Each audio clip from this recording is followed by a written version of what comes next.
Welcome to Suffolk Matters, where all of Suffolk County meets the men and women of Suffolk AME.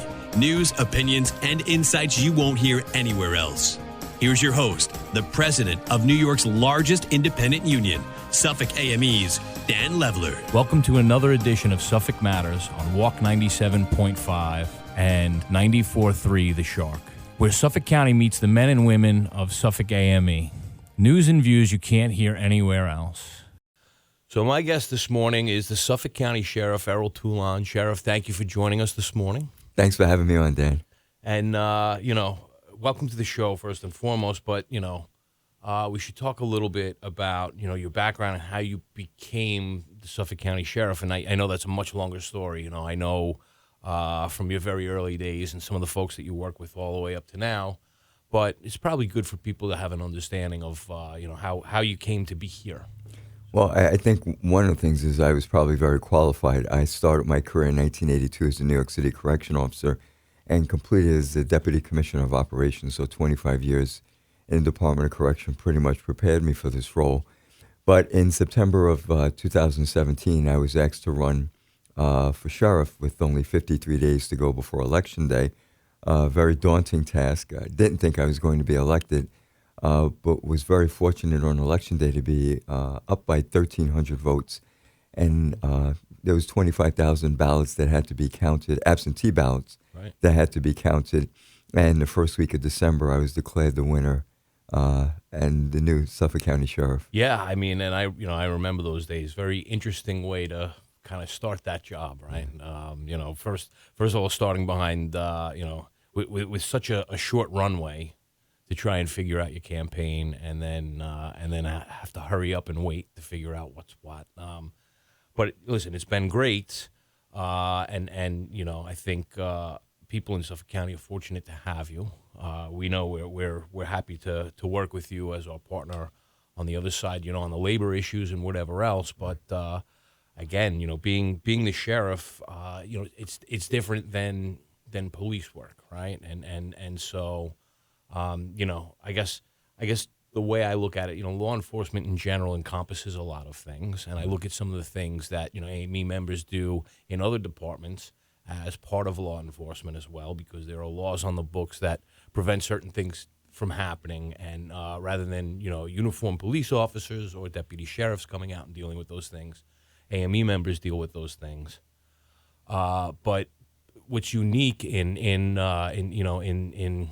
incarceration is these are folks that went through, they maybe were thought to have done something, and now it's been proven that they've done something, and now they've got to, kind of take their time out and sit in your system. But that's the way I look at it. And I am sure with all of your experience and the thought that you've put into this stuff and that you probably have a more eloquent way of saying what I just said. So help us understand the difference between what sheriff's work might look like, not just deputy sheriffs, but the department as a whole, versus what people would think of a traditional police department. Correct. One of the things that a lot of people tend not to know is that the Suffolk County Sheriff's Office was created in 1683 before America was even America. Yeah. So, we were walking on this land and really enforcing the law. In 1960, the Suffolk County Police Department was created, and they oversee and respond to 911 calls in the 5 western towns of Suffolk County. Of course, on the east end of Long Island, we have those east end police departments that patrol them. The sheriff's office encompasses the entire county with 2 jails, one in Riverhead and one in Yaphank. We can hold a little bit less than 1,800 inmates.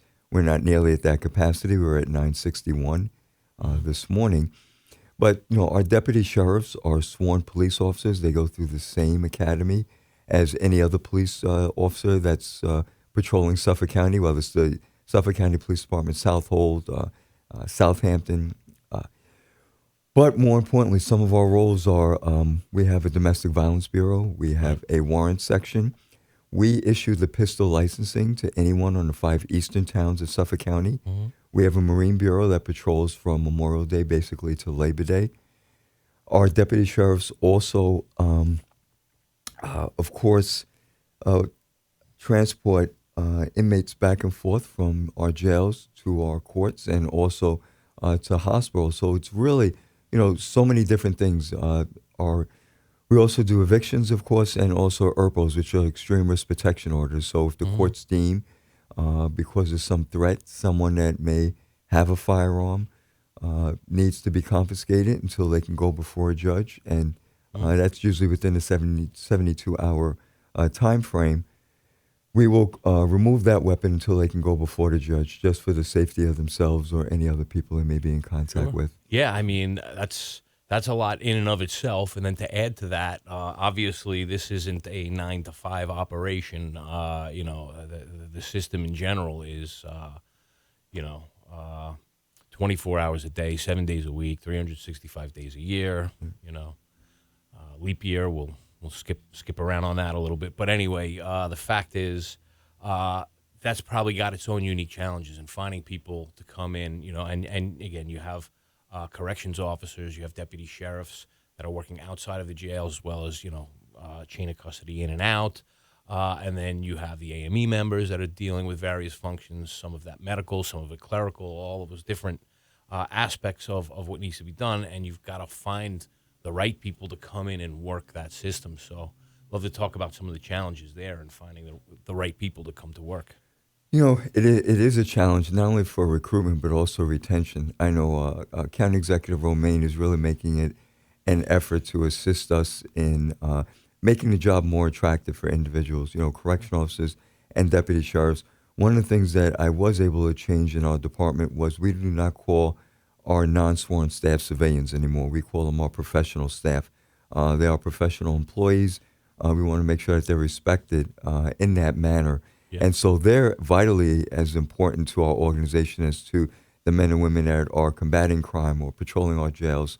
So, we make sure that our staff, everyone, the less than 1,300 that I have, feel that they're valued employees and that their concerns are heard from the bottom all the way up to me.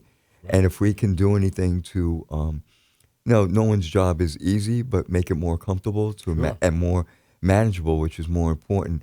That's my role as a sheriff. Sure, yeah. And listen, I mean, the distinction of professional staff, it's something that I think was a long time coming. And there's other people that are interested in making that distinction. Right. But you being the first out of the gate, I got to tell you, from our members' perspective, that was a big deal. It went from a feeling of maybe exclusionism to inclusivism, and that really does, I think, really make a difference.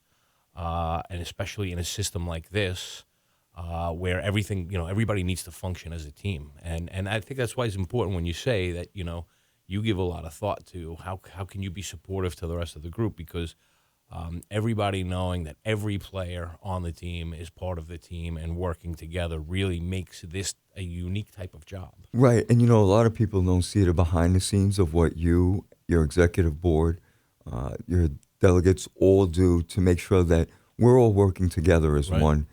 Some people just think maybe it just comes from the sheriff, but they don't realize that it's a great collaboration with you and your members. Every month when we have new professional staff that comes on to the sheriff's office, we have a breakfast.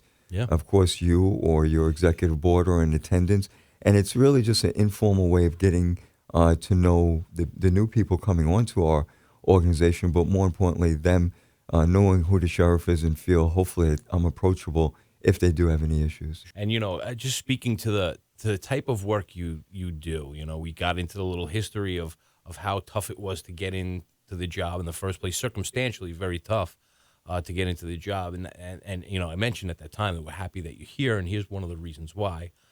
In talking about the START program, and here's a word I'm going to try not to use over and over again because it's not an everyday word. It's important in this ecosystem. It's an important word to know, but I want to get into a more common definition. But it's recidivism, right? And START stands for specifically, where is it? Oh, you're going to have to edit that. Sheriff's Transition and Reentry Team. Yes. The Sheriff's Transition and Reentry Team, and the goal behind that is recidivism. I guess from my perspective, we want people who have made some mistakes. They generally, law enforcement is touching people's lives at maybe their not most shining moment, where something didn't happen so great. But a lot of people are generally and genuinely good. but can occasionally make a mistake. Right. There are a couple of bad people. I think we all know that there are a couple of bad people, and that's that. But folks that have made a mistake that requires them to kind of take a pause and be part of this system, the goal is that they learn from it and never come back again. You know, the best thing to do here is to have a less than full jail, right? You're doing your job well, and I think that's the goal on the whole START program in general. So why don't we talk about that and you know, the conception of it, how it works, and how it's going? Sure. So it really started when I was a young kid. My dad was a warden on Rikers Island, where he worked for 36 years. And when I was old enough to understand why this man's leaving my house in uniform, and I asked, Dad, what do you do?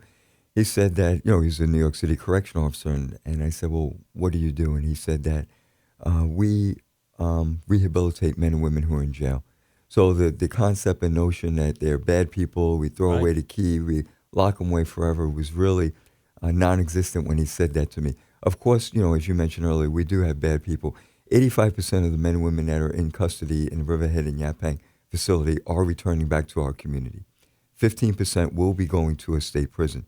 Right. So that 85%, you will never know if they're in front of you or behind you at a Target, a Stop and Shop, a Dick's Sporting Goods store. Right, yeah. So our goal is to really make sure that we can provide the services while they're incarcerated, so that when they get out, they realize that they can be better people and be law-abiding people, which is more important. And so while this is not costing the taxpayers 1 cent when we created this program, what we do is we create an individualized reentry plan the minute someone's incarcerated within the first 7 to 10 days. Right. And understand where they're at in their lives, where they potentially want to be, not where we think that they should be. Right. There are many rehabilitative programs that we have in our custody, but what we realize is, like anything else, everybody's going to be compliant while they're in jail. Right. They're going to do what they need to do to get through the system, as we may call it. But when they get released, what we wanted to do was make sure that there was a supportive service for them, almost like a post-care for corrections, if I may use that terminology. So what we do is we provide 2 weeks of non-perishable foods that are donated by various service providers, personal hygiene items, for them to really start their way back into society. We work to make sure that they have a place to go to, so they're not going to be homeless.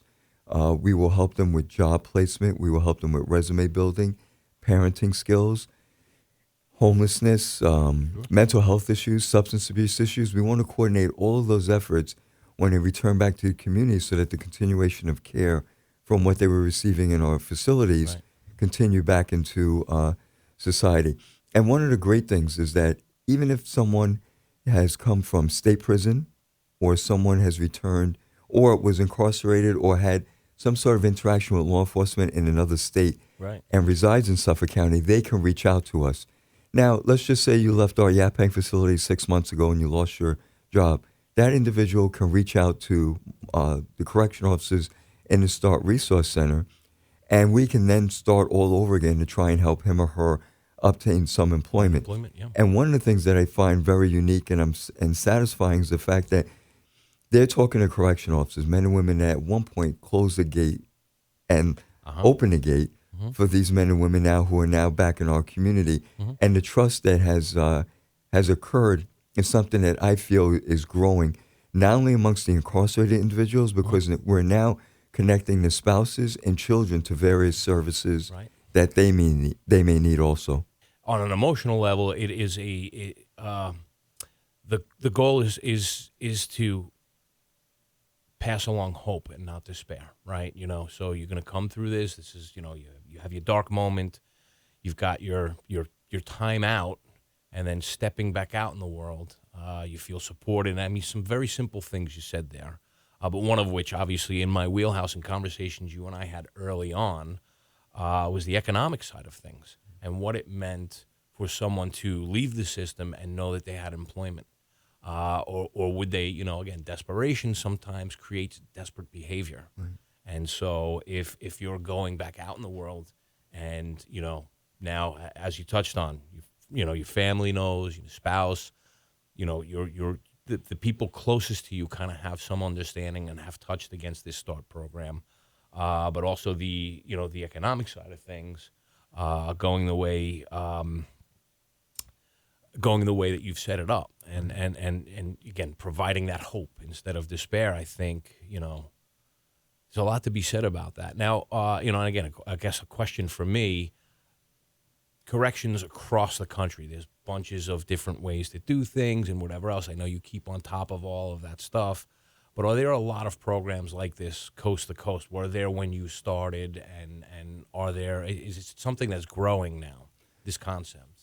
Since we started our program, I've been contacted by jurisdictions in California, Texas, Florida, and Virginia about what we're doing and how we are doing it. There was a program in Massachusetts that I had visited early on when I became sheriff, which pretty much pushed me that this could be done. Since then, I've traveled not only around the United States, visiting various jails and prisons, but I've also been to El Salvador, where I saw a very unique jail system there. But for us here in Suffolk County, my goal is to make sure, from a public safety standpoint, that we are keeping our community safe. Because if someone walks out of our facilities and has the hope that you mentioned earlier, and to know that there's some support system that they can go back to, the likelihood that you, I, or any of your listeners being a victim of any type of crime will be reduced because of the services that we're now providing. Yeah. I was saying, you mentioned El Salvador, and there is a unique situation over there that spills all the way, into America, but even up into Suffolk County. And again, I want to commend you for kind of reaching out to the source to see what you could learn and see what could be translated back here, again, especially in relation to this START program. And I'm sure, I don't know how much time we could spend on it, but there's got to be examples of folks that went through this START program that were looking at a particular type of life if this program wasn't here, and their life didn't go that way. You'll never see them again, so to speak, in the best possible way. Right. Yeah. We have one individual that left our program, went on to work in a healthcare facility, and they were just recently promoted to a supervisory position. So, that's one of a few success stories. Sure. One thing I can tell you that the national average for recidivism is 60%. Mm-hmm. In New York State, it's 43%. The individuals going through our START Resource Center, and it's not mandatory. I don't mandate it as a sheriff, nor can a judge do that also, but it's 17%. Mm-hmm. So 17% recidivism rate. So we're seeing a lower turnout of individuals returning back to our jails who have participated in our START Resource Center. That is excellent. Again, from concept to execution, really, I think, generally speaking, this is what folks hope for when they realize that, we've got incarceration, we've got to deal with incarceration. You want to return people back. They want to, let them understand their mistakes and give them resources not to make them again. Again, sometimes things happen. Sometimes it's a product of age, the folks that you surround yourself with, whatever else. But if you don't see another way, if someone doesn't come along and show you another way, maybe the difference between some of the good guys and some of the quote unquote society will call bad guys is opportunity, right? So seeing someone become a supervisor, you would rather them be a supervisor than, the head guy of, doing something bad, right? So yeah. We really work very, very hard, and in the beginning it was very difficult because of the culture. Many correction practitioners have a mindset that may be different from that. But having worked in New York City for 25 years and traveling across the country and seeing what works and what doesn't work and what the possibilities are, and doing this without increasing staffing, without increasing our budget, is something that I've been very proud of. No, it's very much commendable. That's why I wanted to spend so much time talking about it, because it isn't necessarily the norm everywhere, and the numbers show it, right? We've just talked about that. So I guess lastly on this point, are there any expansions or new initiatives that you're looking at with regards to the START program? So, I have a very large space in the front of my old Yaphank facility that I'm going to hopefully renovate so that we can move the START Resource Center and some of our other ancillary units into this huge space, that now we can have more service providers that can come in and meet with individuals. as I said earlier, we're meeting with various family members and their children, working with DSS and the Department of Labor to see what we can do to help them. But we have created 2 satellite facilities, one in Port Jeff Station with Access Church, and the other one with Spin the Yard in Brentwood. So now individuals that are leaving our custody don't have to travel all the way to Yaphank for those services, because now we can meet them. We've also spoken to several legislators about having office space or a date and time that our staff can come there to meet with people in their community for any type of assistance that they may need. Yeah, no, I mean, that's excellent. And again, it goes to show the thought that's being put into the idea that I said earlier, and it just doesn't seems counterintuitive, I would say. But you want an empty jail system. Right. You want to make it so that there are, again, we know there's some bad players, and you only want to have to deal with them. And we know there's going to be some bad moments in people's lives, but as much as possible, keeping people out of the system and productive in society is, I think, very admirable. So you have coming up the National Night Out. That's going to be on August 6th. And, again, I have my take on what it is, but I think you're best able to put it into words. Sure. So throughout the nation on the first Tuesday in August has been deemed National Night Out, where law enforcement and the community come together.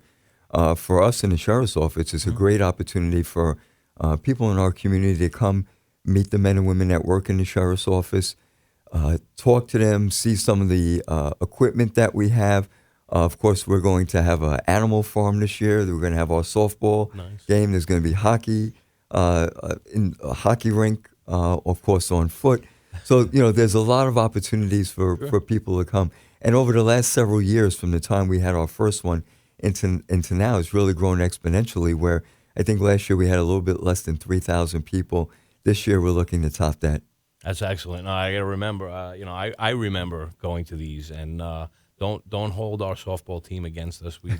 We have less less athletes that attend. We're gonna put together a ringer team one of these days. It's a low priority thing, but the softball's great. It allows a bunch of different people to kind of interact together, and again, I think the big thing is the community engagement, everybody getting together and getting a sense of, I'll liken it to the May Day Music Festival that AME has done. We wanted to put people together from all walks of life to see what it is to be a union person, right? So we made all of everything union-centric. We wanted to get a lot of union people there.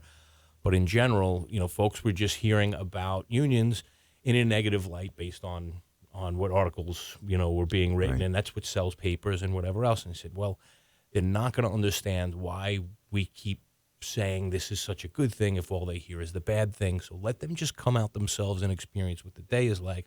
Well, the same thing could be said about corrections, getting to see what a corrections officer is about, a deputy sheriff, the professional staff, yourself, your leadership team, everybody all in and together with everyone, and you can kind of get a sense on all of these things that we're talking about. You get to see the real face of the people behind the START program and how they really care.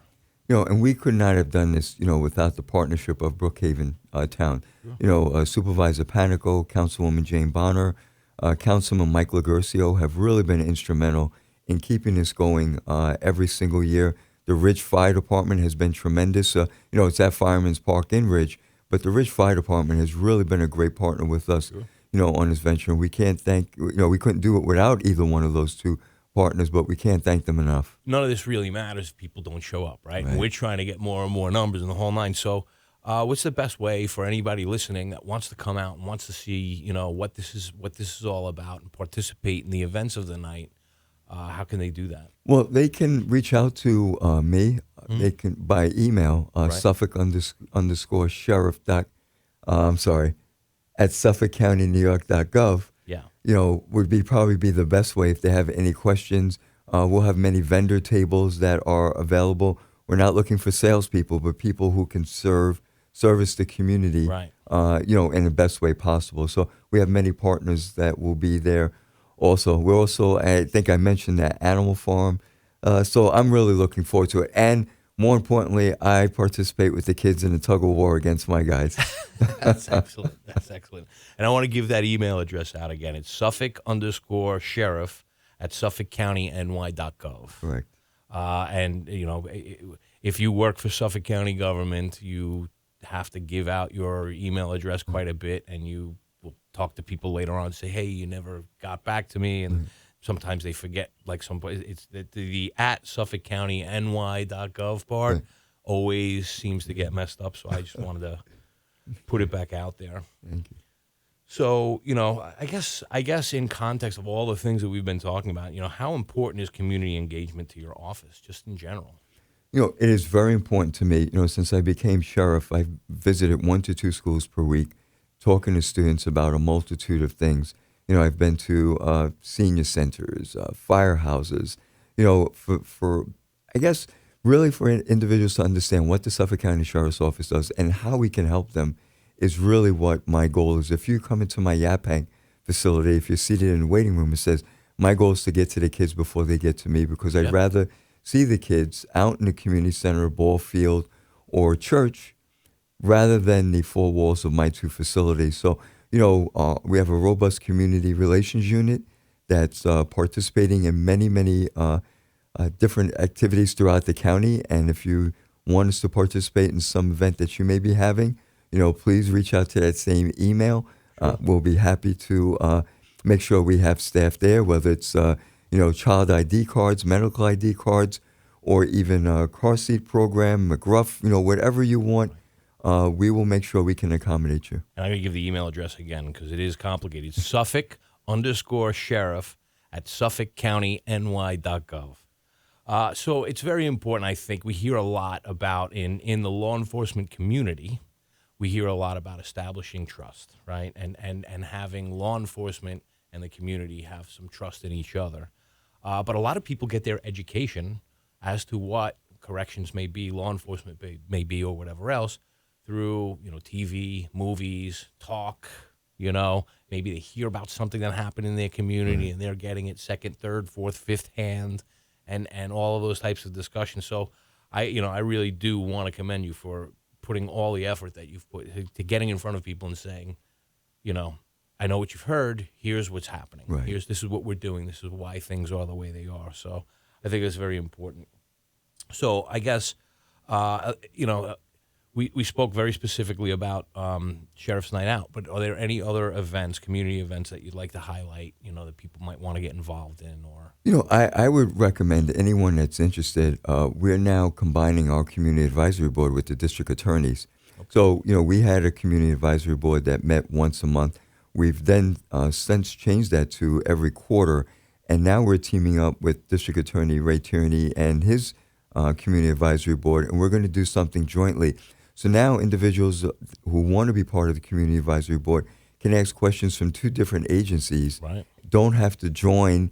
The meetings will not occur in 2 separate places at 2 separate times. Right. And so I think it's really, you're starting to see in Suffolk County, the law enforcement community really visibly coming together to show everyone that we are working together collaboratively to combat crime, to keep people safe, and more importantly, continue to make Suffolk County the best county in the United States. Yeah. And that comes right back to, how do you really create trust between law enforcement and the community? Right.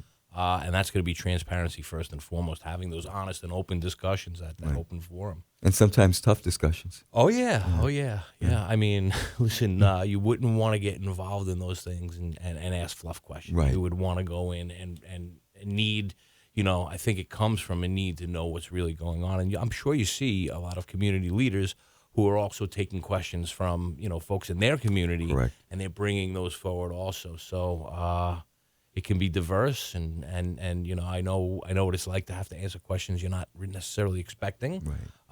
And as do you, as does the DA, and again, very commendable. I think it's the right step forward to getting folks to understand what you guys are doing and create that real trust, getting away from, the plot device of TV shows and movies and saying, we deal with this on our end, with the concept of civil servants and how they get used in TV shows and movies and whatever else. And we see that with corrections as well, law enforcement as well. So I think that's the right move. Yeah. Thank you. So I guess just before we finish, I get an opportunity each week to ask a bunch of questions about things that are very interesting to me, and I want to know, and I want to share with the world about. And I get the occasion sometimes to just say, hey, maybe I missed something. Maybe there's something important you want folks to know, and I didn't get to ask that question today.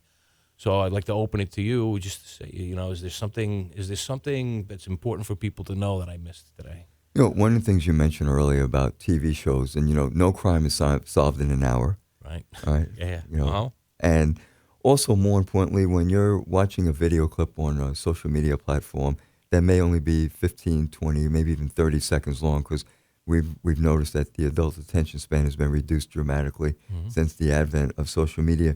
That before you judge someone, look into everything that's going on, and not necessarily the 15 to 30 second clip. And then lastly, I think we need to be a lot more kinder, because no one knows what someone else is going through. Right. We see someone either in front of a camera like me or anyone else. We don't know what that person's going through: health issues, financial issues, right. Relationship issues. Right. So, if we can all just take a pause and just be a little kinder and realize that someone may be going through some difficult times, albeit you may disagree with someone, but respectfully disagree, right, is all I can ask and hope that we can move towards as a society. Sure. I mean, that goes right back to the golden rule, right? So my guest this morning, Sheriff Errol Toulon, I want to thank you for joining us today, and thank you for all you do. Thank you for having me on. And to our listeners, we'll speak to you next week.